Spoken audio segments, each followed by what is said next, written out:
Okay, here we go. Here we go. Here we go. Chris Froome. Chris Froome's diet. Look at this. All Chris Froome has for breakfast is an egg, egg and a half. That's one and a half, not two, but one and a half eggs, and what looks like to be 3/4 of, not a full avocado, but 3/4 of a medium-sized avocado. So maybe we're talking 200 calories there, and that's all you need for breakfast. Not even any carbs. It's not all about carb loading, and Chris Froome shows us that. So that's what we do. You often notice that Chris Froome in his jersey pocket, he's eating eggs from extreme power. He doesn't have gels. Chris Froome doesn't do carbohydrate. In his book, he says he had one day he had a small portion of porridge, but nothing else, just a little bit. Not too much porridge, because we know, looking at my face, we know, everyone knows me. If you watch my videos, I'm the high carb guy. Rice, fruit, sugar. And you can tell by my face how obese that has made me. And so we know that carbs do make you fat, just like me. And you know that I do train more than Chris Froome. That's the only reason I can get away with eating so much carbohydrate, because I actually can push double the power that Chris Froome can produce, and I can do it longer. Double the power, double the duration. I do maybe 2,000 to 3,000 Ks a week, and I race the Tour de France maybe 7 times a year. I do my own little version of Tour de France on Zwift. And anyway, so we know that you don't need to have carbs, and it's still, you still have that fat person in the bunch who's sitting at the coffee shop, eating croissants, still battling the bulge, still believing that carbs make you fat. And this video is for that person out there. This video is that person who believes that grinding is going to give you performance, that the body actually doesn't run on muscle glycogen, that the body performs better the less carbs you eat. So all you have to do is get a power meter on your bike and go and ride at 500 watts. I'm assuming you're over 70 kilos. So we're going to go for 7 watts per kilo, because that's what these guys are doing to win the Tour de France. If you can't do 7 watts per kilo, whenever you need to go at 7 watts per kilo, then someone else is going to do that, and you're going to get dropped. At least 6.5 watts per kilo, right?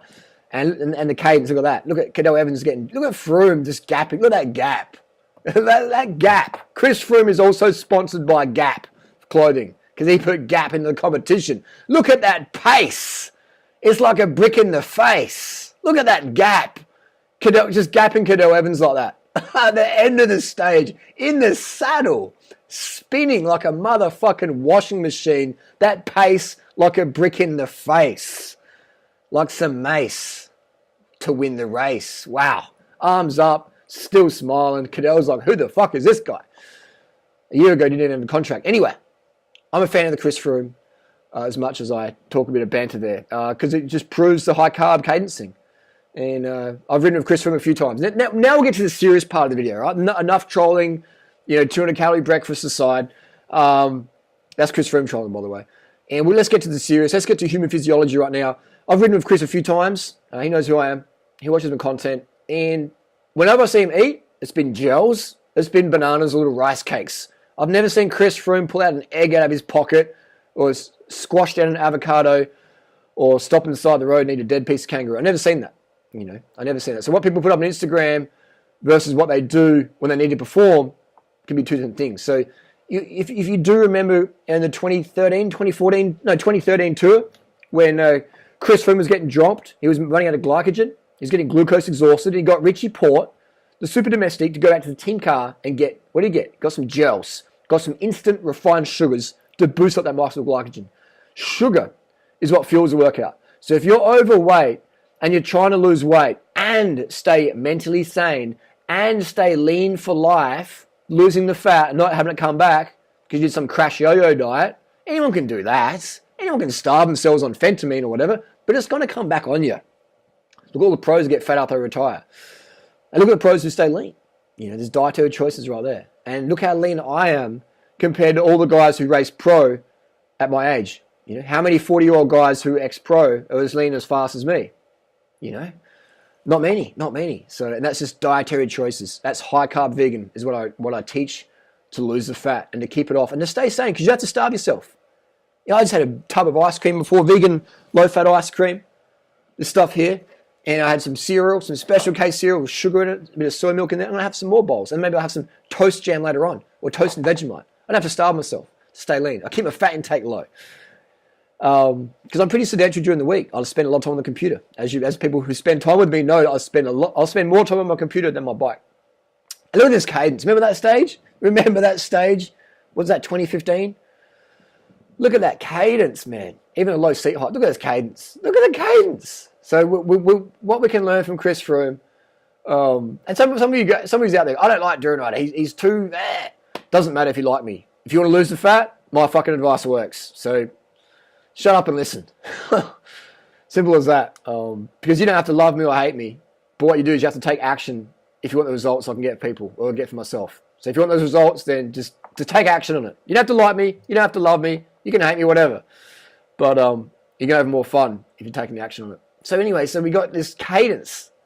What does cadence do? It produces less fatigue metabolites. What does a low-fat diet do? A vegan diet produces less fatigue metabolites. It's less metabolic waste because you're not having the uric acid and all the cholesterol and all the stuff in the animal products that your kidney and liver has to produce. And your kidney, they produce EPO, erythropoietin. It boosts red blood cell release from the bone marrow, right? And it's all about red blood cells. None of these guys and girls out there who are swimming or running, cycling fast have low red blood cell count. They all have their red blood cell count enhanced naturally or pharmaceutically. You know, there's many ways to do that. With diet, keeping low fat helps a lot because you have less fat grouping up your red blood cells, so your oxygen transfer, uptake, and delivery will be enhanced. Just ask Dr. Ferrari. There's no point doing EPO if you're going to add olive oil to your food. It's like reverse blood doping, all right? So low fat is where it's at. Anyone can prove that. Just eat a low-fat diet for a week, just a couple of days, and watch your insulin sensitivity go up, and watch your legs just feel a lot better. I didn't eat enough carbohydrates the last couple of days. I was a bit like, unorganized. And today I really suffered in a running race. It's only a 5K race. Normally I run sub 17. Today I ran a 17:37, which is, for me, a slow time. And my blood cell count's great. I had it checked on Monday. Hemoglobin's really high, but I didn't have enough carbs the last few days. I was a bit, stuff's been going on, so I've just been organized. It's very, very, very, very hard to eat enough carbohydrates per day. It's very difficult. It's like drinking enough water per day. So it's a daily discipline. People are like, I eat donuts and chocolate, easy. No, that's not carbs. That's fatty foods. 50% calories from fat, that's not high carb. That's high fat. Anything over 10% calories from fat is high fat food in my book. In terms of if we want to lose the fat, it has to be under 10%. If you want under 10% body fat, then eat foods that are under 10% total fat. Simple as that.